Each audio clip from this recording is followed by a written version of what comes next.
Sunrise பார்க்கலனா என்ன, சும்மா பீச்சுக்கு போகலான்னு கிளம்பிட்டோம்.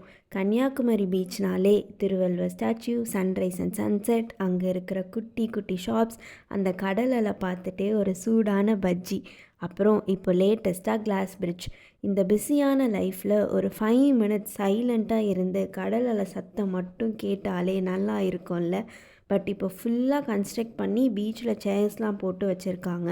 சின்ன வயசில் போன மாதிரி இல்லை அந்த பீச். இப்போது ஃபுல்லாக டூரிஸ்ட் ஸ்பாட் ஆகிடுச்சு. பீச் ஃபுல்லாகவே ஷாப்ஸ் தான். அப்படியே கொஞ்சம் நேரம் கடலை பார்த்துட்டு பிக்ஸ் எல்லாம் எடுத்துட்டு அங்கே ஒரு டாய் காரில் நிறைய சின்ன பசங்க ட்ரைவ் போயிட்டு இருந்தாங்க. ஸோ பியனும் போகணுன்னு சொன்னான்ட்டு ஒரு ரவுண்டு விடலான்ட்டு போனோம். பட் அவனுக்கு இறங்கவே மனசு இல்லை. எங்ககிட்ட 2 ரவுண்டு, தாத்தா கிட்ட 2 ரவுண்டுன்னு 4 ரவுண்டு ஓட்டிட்டான்.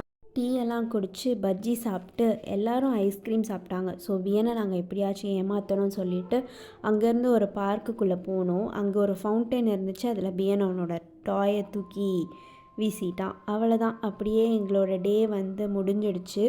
வீட்டுக்கு வந்து அத்தை மாமாவுக்கு ஆனிவர்சரி இருந்துச்சு. ஸோ கேக்லாம் கட் பண்ணிவிட்டு படுத்து தூங்கியாச்சு.